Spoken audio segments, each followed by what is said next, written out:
El libro Brossa de Foc, bueno, primero quizás sobre el título. Teníamos en mente jugar con Rosa de Foc y de repente se nos ocurrió lo de Brossa de Foc, que era plenamente contemporáneo, ¿no? Y no tiene nada que ver con el Ain Brossa, que ha coincidido, pero bueno, Brossa es una figura incluso simpática, ¿verdad? Entonces, pues, bueno, ¿por qué no? Pero en principio era esto, ¿no? El propósito del libro, nosotros bueno, me lo había marcado con rojo, que no se me olvide, la parte de descontrol es importante. Realmente yo creo que ninguna otra editorial en Barcelona nos hubiera hecho caso y tal, a pesar de que este objeto, en lo que yo conozco, es único. O sea, no existe un compendio de la gente que está haciendo poesía actualmente en Barcelona, ¿no? Entonces, nosotros, nuestro grupo es el de Violentos. Lo que pasa es que nosotros queríamos hacer una antología donde se incluyera no solo a gente de Violentos, sino gente del escenario, y el criterio que seguimos un poco es gente que está en activo actualmente, ¿no? Que está trabajando. Más que un criterio de calidad, aquí no hubo eruditos mirando si reunía una calidad o no. Sí que es gente que es la que está recitando actualmente en Barcelona, y nos esforzamos también por introducir gente de distintos ámbitos. Hay gente también de esto que el llamado Poetry Slam y tal, pero es gente que dirige su poesía también con fines sociales y tal, o en parte, al menos en parte.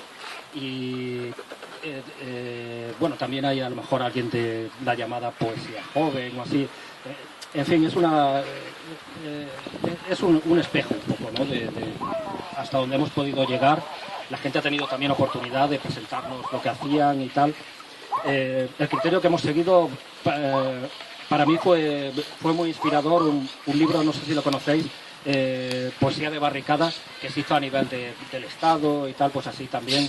Y el criterio era muy simple. Se enviaba un número de poemas por cabeza, y tal como la gente lo enviaba, pues en ese mismo orden aparece. O sea que todo eso ha sido bastante lo máximo horizontal.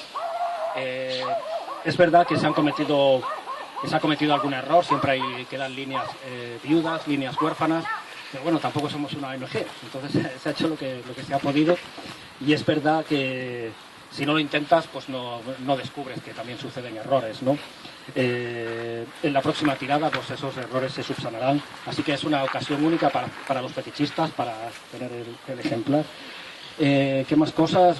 Igual que decía lo de diferentes ámbitos de la poesía, también diferentes edades, pues hay gente que está entre los 20 y los 30, entre los 40 y los 50 y más allá, ¿no? Y más allá. Entonces, no se trata de un tema de generaciones, ya sabemos que esto pues, ha quedado, pero sí que hay, pues, bueno, gente de distintas edades y tal, y yo no sé si seguro que me quedan más cosas por decir. Me había apuntado, pero bueno, yo creo que más o menos lo principal está dicho. Sí. Sí. Sobre todo lo que me había apuntado en rojo está dicho. Y bueno, pues dicho esto, pues doy paso aquí a los compañeros. Yo también me intercalaré en las rondas y os ofreceremos un poco de lo que hace cada uno, y también recordaremos a algún compañero que no ha podido venir, y estaremos ahí. Así que doy paso ya a los